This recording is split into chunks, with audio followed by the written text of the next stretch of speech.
You know, when I first started in politics, I have to say that they had a very high approval rating. Now they have an approval rating that's lower than Congress. Isn't that nice? So we got the point across. The fake news said my personality would get us into a war. I'm telling you, that guy's going to get us into a war. But actually, my personality is what kept us out of war. I was the only president in nearly 4 decades who did not get America into any new conflicts. Instead, I brought our troops and our wonderful children back home. I brought them back home where they belong. Under Joe Biden, America is neither feared nor respected. There has never been a time where our country has been treated the way it is right now. Other countries are lecturing us and telling us what to do. And that's why we are seeing chaos and mayhem and bloodshed all over the world. Never been a time like it. Meanwhile, you have warmongers like this crazy Liz Cheney. She's a nut job. And Adam Kinzinger, you ever see him? He gets on television, he cries all the time. He starts crying, I don't know. Governor, is that an act or is he serious? He's crying all the time. We call him Crying Adam Kinzinger. And the other neocons who have never found a war that they did not want. And by the way, we got everything we wanted. We didn't have to go to war. They don't mind our soldiers and other people and other soldiers from other countries dying. They don't think about that. In the name of democracy, they destroyed Syria, Libya, Iraq, and Afghanistan. I brought our soldiers back home, leaving a trail of devastation and suffering. Rarely has the world seen anything like it. And remember that with Ukraine, I sent the javelins that you see are so effective against the tanks. Biden didn't, and in fact, he ended our last order. Probably it'll get there because everyone realized it was the right thing to do. And Obama, remember Obama, Biden, they sent blankets. I sent javelins and they sent, well, you know what the javelins are? The anti-tank weapons. They knocked the hell out of those tanks.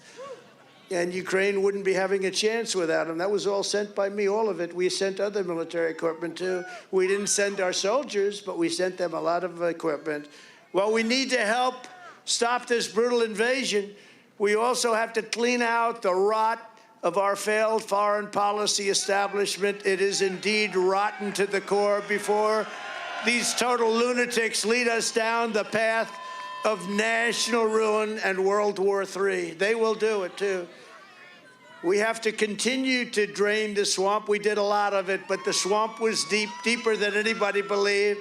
Despite all of Biden's weakness, cowardice, and incompetence, there is still a path for him to end this tragedy in Ukraine without getting America ensnared in a gruesome and very bloody war, a bloody war. This could lead, by the way, this could lead to World War III. I see what's happening.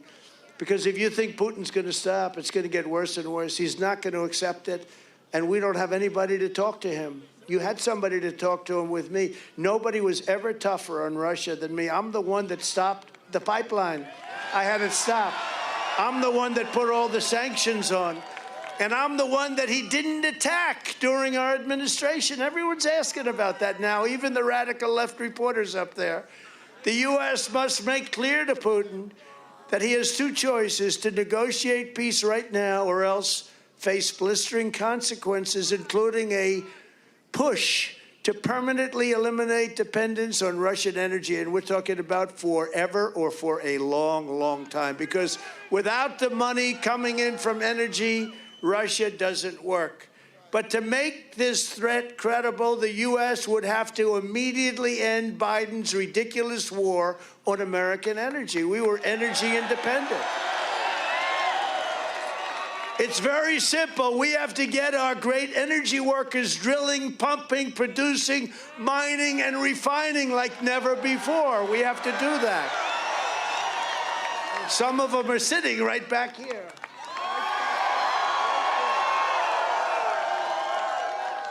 That's a nice-looking group. You know, they all become famous. Here's the thing. You have a better location, but they're going to become famous. You know why? They're on television. You have a better location, but they're going to become famous. So what can I tell you?